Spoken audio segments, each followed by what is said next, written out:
կամ տեղ անձնագիրել էլեկտրոնային թղթային տեքստի ստանալ, ու որ կարողանանք այդ արագացումը իրականացնել։ Հայտնի փաստ է եւ վարչապետերից մեկը ասում էր, եթե ուզում եք գեղեցիկ ու սիրուն հեքիաթների մասին լսել, պատմությունների, կանչեք Ներսես Երիցյանին, ինքը ներկայացնում է, բայց երբեք չկայացնեք այն որոշումները, որ Ներսես Երիցյանը պետք է կայացնի։ Պարոն Երիցյան, հիմա ձեր էս ֆանտազիան։ Ես հավատացած եմ, ինքը ցավում է դրա համար։ Հիմա տարբեր մարդ։ Շատերն են։ Պարոն Երիցյան, հիմա ձեր էս ֆանտազիան ինչ արժի, ինչ ներդրում է պահանջում, ով է այդ վճարողը, մասնավոր սեկտորը, պետությունը, քաղաքացին, ով։ Ուզում եմ հիշեցնել, որ ձեր ֆանտազիաների դրսևորման արդյունքում է, որ այսօր արժեթղթերի հանձնաժողովի լիկվիդացման եւ կապիտալի շուկայի զարգացման, չզարգացման ձեր կոնցեպտի ներքո է, որ այսօր մենք կապիտալի շուկան գրեթե զրոյական վիճակում ունենք։ Ձեր ֆանտազիաներից մեկը Գյումրու նավահանգիստ, հա, տենց էր կոչվում։ Այդ չոր նավահանգիստ, ներողություն։ Մեկ այլ ֆանտազիա էր Գյումրու նավահանգիստ չի եղել։ Լավ, ես կպատասխանեք։ Մեկ այլ ֆանտազիայի արդյունք էր պարտադիր կուտակայինը, որ դալիճում նստած շատ քպիականներ միանալով մեզ պայքարում էին այն համակարգի դեմ, այո, պարոն Արշակյան, եւ որը ինչպես լավ, ես եմ միացել, կարևոր չի, բայց ես հետևողական եմ գոնե իմ պայքարը, ի տարբերություն ձեզ։ Բայց հիմա այդ ֆանտազիաների հիման վրա նաև ձախողումներ են արձանագրված, Հյուսիս հարավը եւ այլն, լիքը ձախողում։ Հիմա այդ ռիսկը ո՞նց մենք պետք է կարողանանք ապահովագրել, որ այդ ձախողումներ չունենանք։ Պարոն Մինասյան, այդ ինչ որ դուք թվարկեցիք, նախ ֆանտազիա չի, ինչ որ ես ասում եմ, չէ, նայած ամեն մարդ իր պատկերացում ունի ֆանտազիա եւ ցավոք սրտի մեր երկրում իրականությունը կամ ապագայի տեսիլքը, եթե մի քիչ մեջը ռիսկ է պարունակում, դա ֆանտազիա է լինում։ Դրա համար դուք չեք կարողանում առաջնորդել մեր հասարակությանը դեպի զարգացում։ Սա է նաև արդյունքը, որ ձեր հիշատակած մարդիկ տարբեր առիթներով, նաև հետևից, դիմացից, որովհետև ի վիճակի չեն բանավիճել այդ հարցերում, այդ տիպի հայտարարություններ են իրականացնում։ Նախ Գյումրին այսօր կարող եք գնալ տեսնել Գյումրու տեխնոլոգիական կենտրոնը, մի ամբողջ էկոհամակարգ, որը ժամանակակից փողոցներով եւ ենթակառուցվածքով է պատված, Գյումրու դա բերել է Գյումրու Թումոն, որը շատ մեծ զարգացում է, իսկ մնացած ընդամենը ես 2 տարի եմ դրանով առարկայական զբաղվել, եթե մի քիչ երկար հնարավորություն ստեղծեին, հաստատ դա իրականություն կլիներ։ Ցավոք դա իմ ձեռքում չի եղել, բայց ես դրանից հետո շարունակել եմ, որ Գյումրու օրինակ տեխնոլոգիական կենտրոնը, որ իմ անձնական պատասխանությամբ լինի։ Ինժեներական քաղաքը, այդ գաղափարը տարվել է առաջ մասնավորի հետ։ Նաև Հարավ-Հյուսիսը բոլորդ էլ տեսնելու եք, այդ ճանապարհով արդեն գնում եք մինչև Գյումրի, հիմա ճանապարհը մեծ ծրագիր է, միշտ բարդություն են ունենում, ու բարեբախտաբար այդ երկարաժամկետ դա մի քանի սերնդի ծրագիր է, որը կիրականանա, բոլորս կտեսնենք։ Իզոտոպների արտադրությունը, որը էլի ծաղրուծանակի են ենթարկում, այսօր մարդիկ կարողանում են բարձրագույն տեխնոլոգիայի հիման վրա վաղ շրջանի քաղցկեղի բացահայտման դիագնոստիկա անցնել։ Ինչ ասես էլ չխոսեցին, առարկայականը կարող եք գնալ ձեռք տալ, վտանգավոր է, հա։ Տեսնեք, էլի ասում եք, չեք տեսնում, սա ուտոպիա օթերում է եւ այլն։ Պարտադիր կուտակային այսօր ամենահաջողված ծրագիրն է եւ ապահովում է առնվազն 150% թաքնված պարտք է մաքրել մեր սերունդների վրայից, տարեկան 2.5-ից 3% հնայ է ազատելու մի քանի տարի հետո արդեն, որ կուղենք կրթությանը, առողջապահության եւ այլն, այս պայդրությամբ 3 միլիարդ դոլարից ավել կուտակված խնայողություններ կան, որը ուղղվում են տարբեր լուրջ ծրագրերի իրականացմանը գնալով թափ է հավաքում, իսկ կապիտալի շուկան ինքը սատկած վիճակում էր, ես կարողացել եմ երկիր բերել Nasdaq-ին, աշխարհի ամենախոշորագույն բորսային եւ 10 տարի շուրջ սեփականատերն է եղել այդ շուկայի։ Ցավոք սրտի օրենսդրական եւ այլ իրավիճակի պայմաններով, քանի որ թափանցիկության հարցը չէր լուծվում, այդպես էլ չկարողացան գոնե երկու հատ ընկերություն գտնել, որ կգնար կապիտալ շուկա եւ այդ թափանիվը կլիներ։ Այսօր մենք տեսնում ենք, որ բոնդերի շուկան կենտրոնական բանկի նաեւ ջանքերով մեծ թափ է հավաքում, որովհետեւ օրենսդրական խթաններ է ստեղծված եւ իրոք գնում են շուկա, որովհետեւ այլ ճար չունեն, ուրիշ տեղից փող չեն կարող վերցնեն, պետք է գնան շուկա թափանցիկ, որ աշխատեն։ Համեցեք։ Իհարկե իմ հարցին չեք պատասխանում, բայց ներդրման ծավալի մասով, բայց ձեզ վերագրեցիք բաներ, որ առնվազն այստեղ նստած շատ-շատերը մասնակից են եղել նաև այդ դրական ձեռքբերումների։ Նաև Հակոբ Արշակյանն էլ։ Ես ոչ ոքի չբանարեցի։ Ու շատ-շատերը։ Վերագրել ձեզ այդ ամենը արդար չի։ Եվ ես ոչ թե դեմ եմ ֆանտազիային, ամենևին ոչ։ Ես կողմ եմ ֆանտազիային, բայց այդ ֆանտազիան պետք է լինի չափելի, իրատեսական եւ ձախողումները, հնարավոր ձախողումները նվազագույնի հասցնի։ Իմ ասածը երևի չհասկացաք, միանգամից անձնական վիրավորանք ընդունեցիք, ձեր իրավունքն է, բայց ես այդպիսի նպատակ չունեի։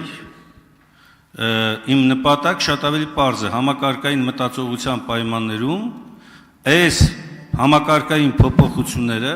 ինչպիսի քայլեր արվեն, որպեսզի նվազագույնի հասվի ձախողումները։ Ի վերջո դուք նաև էկոնոմիկայի նախարար եք եղել, որի երազանքներ փակել էկոնոմիկայի նախարարությունը, բայց բարեբախտաբար չհաջողվեց դա ձեզ։ Շնորհակալություն։ Դեր մեկը տեղել եմ ձախողում։ Խնդիր,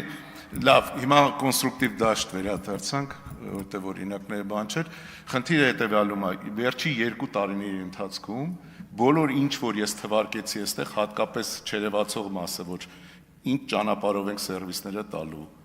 նույնականացման խնդիրը ինչպես ենք լուծելու, տվյալների հասանելիությունը, որը թվային ծառայությունների մոտավորապես 70-80%-ն է բացատրում, դրանց բոլորի մասով ներդրումներ են արվել, գործիքները պատրաստ են, կամավորության սկզբունքը դա շատ կարևոր է, մարդիկ ընկալել են եւ ներդրել են, հիմա մասշտաբայնություն է ստանալու, որտեղ օրենքը արդեն պահանջելու է, որ դրանք բոլորը ворթեգրեն։ Այսինքն չկա որևիցե կանոնակարգում կամ թեզ, որ ես այստեղ հնչեցրեցի, որի տակ չկա արդեն ձևավորված իրավակարգավորման այդ սկիլետը եւ չկան տեխնոլոգիաներ, որ դա ավտոմատ արվի։ Երաշխիք էս ամենը արվելու նրանում է, որ ձեռքով չեն անելու։ Ասենք օրինակ կիբեր ակտիվներ այսօր ինվենտարիզացիա արվում, գույքագրում։ Պատմականորեն մենք ինչ ենք արել, աղուսակ ենք ուղարկել, ստացել ենք եւ այլն։ Իրականում հիմա գործիք է թվային, որը տեղադրում են ցանցի վրա եւ մարդիկ կիմանան թե ինչ կիբեր ակտիվներ ունեն։ Մի դրվագ եմ ձեզ ցույց բանանում, թե ինչպես հնարավոր է ավտոմատացման միջոցով այս խնդիրները լուծել։ Այստեղ անիրատեսական բան չկա, այն ծախսերը, որ մենք արել ենք այդ համակարգերի ստեղծման վրա, այդ ծախսերը ուղղակի ճիշտ պետք է ուղղորդենք եւ խնդիրը կլուծենք, ընդ որում մասնավոր հատվածն էլ ցույց է տվել, որ լուրջ ներդրումներ է պատրաստանի, այդ թվում բանի նույնականացման հարցը։ Նույնականացումը ինքը մոտավորապես մի 30-ից 40 միլիոն դոլարանոց ծրագիր է, որ ամբողջությամբ մասնավոր հատվածն է ներդրում։ Արեցան, դուք նաև եզրափակիչ ելույթին հաղորդում եք ունենալու։ Մատուցանք պատգամները հարցերը տան։ Տրտած Սարգսյան։ Շնորհակալություն, պարոն Երիցյան։ Իմ հարցը շատ ավելի պարզ, առօրյա մեր կյանքին կվերաբերվի եւ թվայնացմանը։ 2018 թվականից սկսած առնվազն 2 անգամ ընտրվել եմ ազգային ժողովի պատգամավոր եւ հաջորդ պարլամենտական ընտրությունների համար նորից պետք է ներկայացնեմ դիպլոմ եւ այլ փաստաթղթեր, ինչպես նաեւ դիպլոմի միջի թերթիկ։ Ինչն է խնդիրը, որ մենք 2018 թվականից մինչև այսօր բախվում ենք նման խնդրի, որ պարտադիր թղթային տարբերակով պատճեններով պետք է մեր գործերը հանձնենք այն դեպքում, երբ որ առնվազն 2 անգամ արդեն այդ նույն փաստաթղթերը մենք տվել ենք։ Ինչն է եղել խնդիրը, որ այսօր մենք նորից բախվել ենք այդ նույն թղթաբանությանը։ Շնորհակալություն հարցի համար։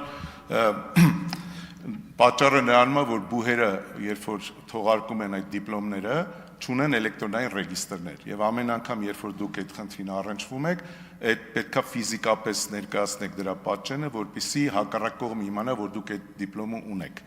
Հիմա լուծումը որն է։ Մենք ունենք կյանքի իրադարձություն, որը կոչվում է ստանալ կրթություն, եւ այդ ստանալ կրթությունը ծայրից ծայր մենք բացահայտման վարժություն ենք արել հասկանալու համար ցավոտ կետերը, որի ամենակարևոր ցավոտ կետը ձեր ասածն է։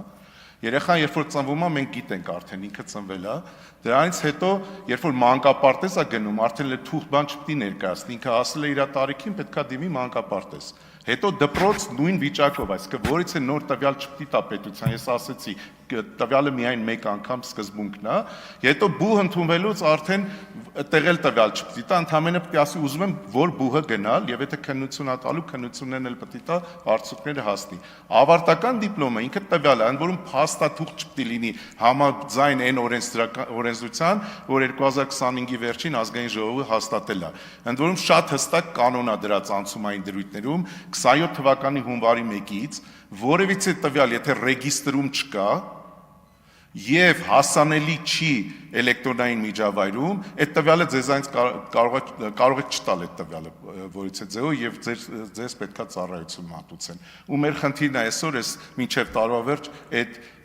համակարգը ապահովելը, նորից ասացի ենթակառուցվածքների մեջ բավականին ներդրում արվել, որ արագացնենք այդ գործընթացը, այս պայդրությամբ էլ բիզնես մոդելն ենք մշակում, ոնց կարող ենք օգնել գերատեսչություններին տվյալները ռեգիստրում զետեղել։ Երբ որ դիպլոմի տվյալը ռեգիստրում եղավ, երբեք ընդունվել, երբեք ավարտել եւ այդ դիպլոմի ինչ մասնագիտություն ունեք, դա ռեգիստրը։ Արդեն այդ դեպքում հանձնելու խնդիր չեք ունենա, ցանկացած տեղ որ դիմեք, պարտավոր են բոլոր մարմինները միանալ այդ համակարգին եւ այդ դիպլոմի վերաբերյալ տեղեկանքը այնտեղից վերցնել։ Այն օրենսդրությունը եւ իմ ելույթում հիմնական թեզերը, որ ներկայացնում էի, բերելու է սրան, որը մենք եկող տարի ականատես ենք լինելու։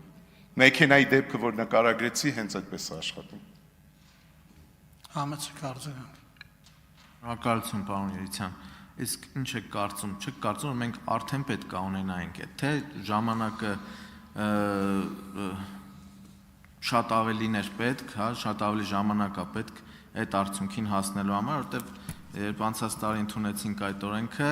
կարծում եմ կարող ենք այդ օրենքը ընդունել 1 տարի առաջ կամ 2 տարի առաջ։ Ինչն է խանգարում տեմպը ավելի արագ անել եւ ժամկետները ավելի սեղմ դնել, քան 27 թվականը, որը ու չգիտենք հետո երկարացնենք այդ ժամկետը էլի, թե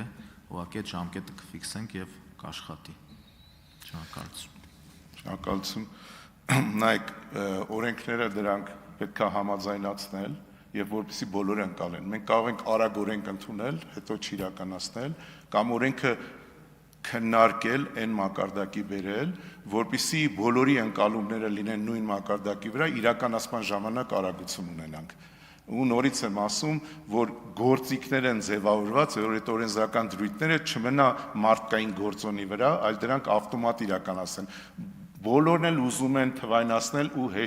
հեշտացնել մարդկանց կյանքը, բայց ձեռքով անելը դժվար է, դրա համար հոգնում են չեն անում։ Հիմա այս անգամ օրենսդրությունն այդ ամբողջ քննարկման գործընթացը եւ ստեղծված ենթակառուցվածքները սարքած են այնպես, որ մենք կարողանանք դա իրականացնել։ Դրա վրա ժամանակ ծախսելը շատ կարեւոր է։ Իսկ մինչեւ օրս չի եղել, որովհետեւ մենք ինստիտուցիոնալ չենք մոտեցել այդ հարցին։ Ֆրագմենտալ է եղել մեր թվայնացման ներդրումները, ոչ համաչափ